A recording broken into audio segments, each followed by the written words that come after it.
So, how do you detect if the person that you're dating or in a relationship with is an avoidant, especially a dismissive avoidant or a fearful avoidant that leans heavily dismissive? There are some telltale signs that can indicate long term emotional unavailability with this person. Now, one of these signs by itself may not be completely indicative of that, but if you see all of these signs together, that's a really high indicator that this person is going to be emotionally unavailable to you. Meaning, as the relationship progresses, they are going to become colder, more detached, more emotionally not present in the relationship. And you will feel lonelier, lonelier, and lonelier, and more insecure and more anxious as the relationship progresses onward. So, what is the first red flag?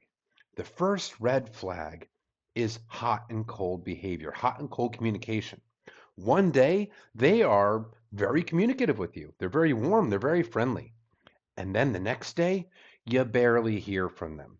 And they especially tend to go cold after you've just had a good time together. After you just spent time, things felt great, it was romantic, you felt like you're getting closer to them.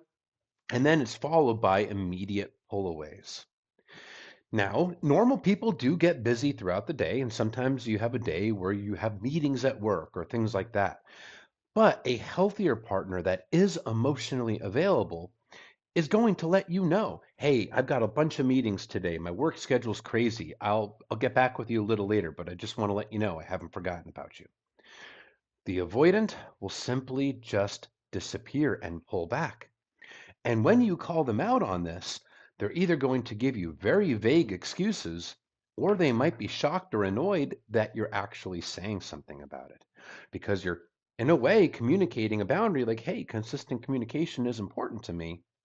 And due to their lack of emotional availability, they're not really considering your needs or your feelings. And when you assert those needs and feelings, it's somewhat of an obstacle to them. The core components of emotional availability are one, the ability and the willingness to form deep bonds, deep emotional connections, a deep love. Number two, the ability and the willingness to empathize with the partner, to care about their wants, their needs, their feelings, their experience, to share their emotions with them. And since the emotionally unavailable, dismissive avoidant doesn't empathize with your needs, when you assert that boundary about communication, they're not going to like it because that's your needs and they're really only focused on their own. They inherently are focused on what's in it for me. What do I get? How does this person make me feel? When you have limits, needs, expectations, boundaries, that just isn't going to work for somebody that's emotionally unavailable, and they will reveal that. But that hot and cold behavior, it can be easy to miss or to dismiss. Oh, they just had a busy day. But when they're not letting you know what's going on with them, and sometimes you just don't hear from them, that is a really big red flag of long term emotional unavailability. So, what's the next red flag? The next red flag is that they are either a workaholic or a hobbyaholic. They are constantly busy, busy, busy with their careers or hobbies. It is very common for dismissive avoidance, especially, but also fearful avoidance that lean heavily dismissive, to immerse themselves in their careers and be actually very highly successful. This is a person that grew up with consistent childhood emotional neglect. Their emotional needs were not met, but in addition to those needs not being met, their feelings were also routinely dismissed, and their parents or caretakers often put very high expectations of success on them.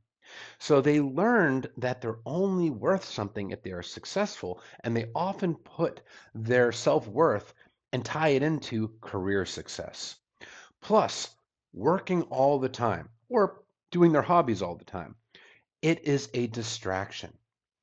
Dismissive avoidance are people that don't process emotions. They suppress them. They suppress their feelings. They don't reflect on them. They squash them, suppress them, push them away, and distract themselves so they don't have to face their emotions.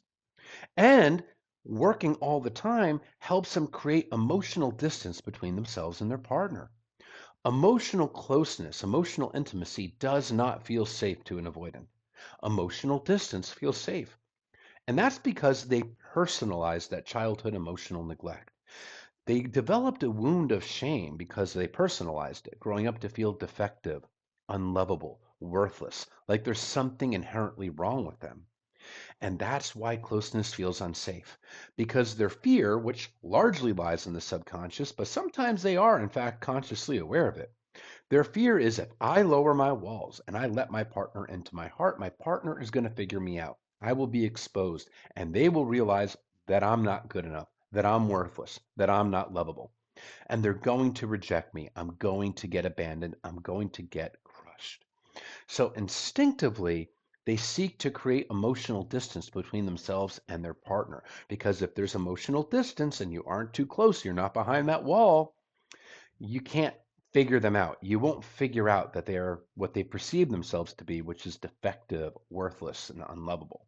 It's not that they are defective, worthless, and unlovable. That's not the case at all.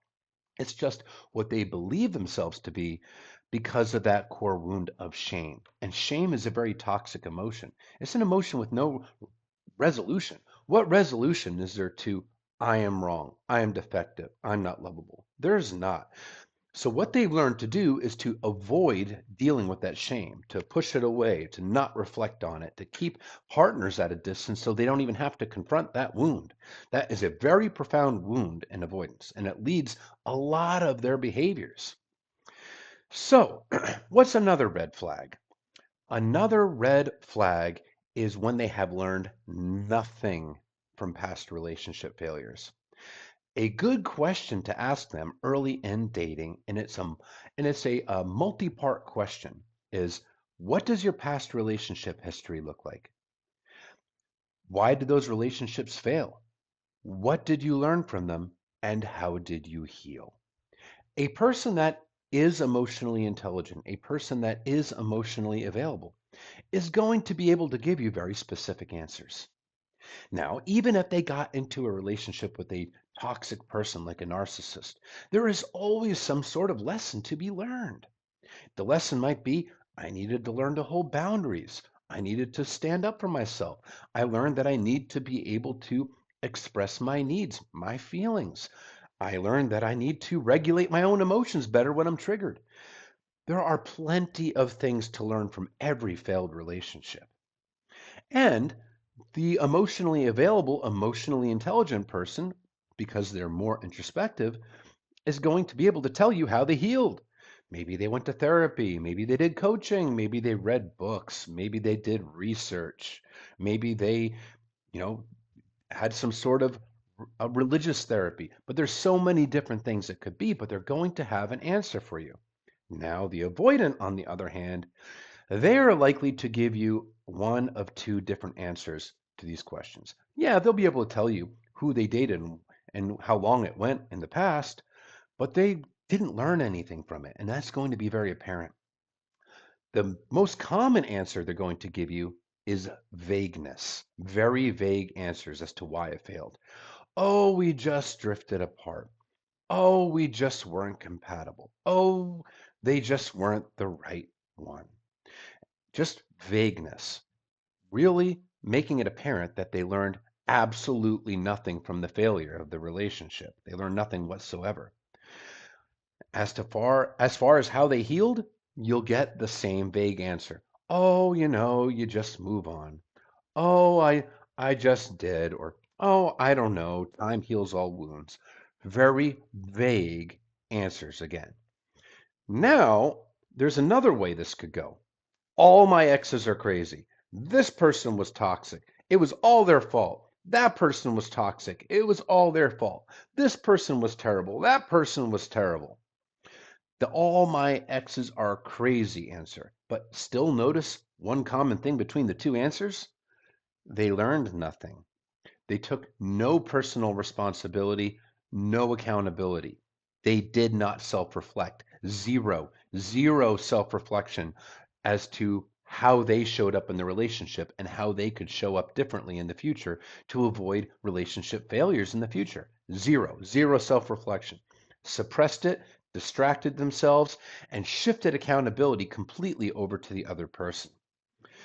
So they'll give you No coherent, clear answers that indicate that there's any kind of self reflection going on whatsoever. Self reflection is very difficult for a dismissive avoidant. Very, very difficult. And that's because of that core wound of shame. See, in order for a person to grow and to be able to progress in any aspect of their lives, one must self reflect and take accountability. A healthy person says, okay, I did this wrong or I made this mistake. So how can I learn from it? This is how I can do better. And that's how we grow as a person, by recognizing, acknowledging, taking accountability for our shortcomings and our mistakes, and learning how to do better. But in the mind of the dismissive avoidant, acknowledging a mistake, acknowledging wrongdoing, taking accountability, in their mind, it's confirmation of their own perceived internal defectiveness, their own shame. See, instead of saying, okay, I did this wrong, this is how I can do better, in their mind, it's, I did this wrong because I'm defective. It's proof I'm worthless. It's proof that I'm broken. It's proof I'm no good. It's proof I'm not lovable. It's too painful because they grew up in environments where if they weren't perfect, they were worthless, and they still carry this through to being an adult. If they are anything shy of perfect, they are defective and unlovable. It confirms their shame. It's too painful. So their subconscious mind, which is their unconscious mind, it instinctively projects the responsibility of their behaviors, their fears, onto external things. So, for example, in a relationship, their behaviors, their unhealthy role in it becomes their partner's fault. Because if they can make it their partner's fault in their own mind, they get to escape accountability and they get to avoid poking at that core wound of shame. They get to avoid the shame altogether, which, by the way, is another red flag of dismissive avoidant attachment, as well as fearful avoidant attachment when it leans heavily dismissive. This is a person that struggles with accountability. You notice that they just have a hard time saying sorry, and they have a hard time taking ownership of any of their behaviors. And matter of fact, they tend to project the responsibility of their behaviors onto other things, especially their partner. So, what is one more red flag? Hyper independence. This is a person that doesn't like to rely on anybody. They are fiercely independent, and in some way, shape, or form, they make a big stink about how independent they are. That is a major red flag of dismissive avoidant attachment. And again, this is a person that received consistent childhood emotional neglect. They often had that parent or parents that were very controlling of them with those high expectations that we talked about, but not in a nurturing way. So, what they grew up to learn is that getting too close to anybody means losing your independence, losing your autonomy, essentially losing your independence to a person that's ultimately going to reject you and abandon you when they figure out that you're too worthless for them. They also learned that the only person that they could rely on for anything was themselves.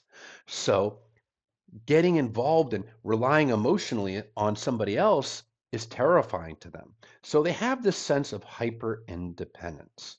They don't like to ask for help, they don't like to be emotionally dependent on others. And when you assert any kind of your needs or boundaries or limits or expectations, they take it as smothering, controlling. You're trying to infringe on their independence. Some dismissive avoidants are so hyper independent that they will even go so far as to put how fiercely independent, how free spirited they are on their online dating profile. And they'll boast about this like it's a good thing. And this can be an easy thing to miss. Hyper independence is a red flag that can easily be mistaken for a green flag. For a green flag. And that's because being an independent person sounds like a good thing, right?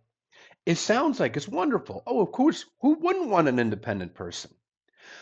But a secure, healthy person, of course, is an independent person. Of course, they're able to take care of themselves. Of course, they're able to pay their own bills. But the secure person doesn't feel the need to boast about it or make a big stink about it because it should be a given that they are an independent, functioning, autonomous adult. It is the insecure avoidant that fears losing their independence that feels the need to assert how independent they are. So when somebody makes a big stink about how independent they are, that is a major avoidant red flag. Now, any of these ones that we talked about in of itself, just if it's the only red flag, that's not necessarily proof that this person is emotionally unavailable in the long term. But if you take the combination of all of them and they have all of them, rest assured you are dealing with an emotionally unavailable, dismissive avoidant or fearful avoidant that leans heavily dismissive. And if you have not invested too much into this person, the best thing you can do is run for the hills because this person is very likely to break your heart and not really be there for you emotionally, give you anxiety, and create a very painful relationship experience. Yes, it can be hard to walk away, but better to walk away early on when there's an accumulation of red flags than to get your heart crushed down the road after you have invested so much more of your time and emotional energy into this person.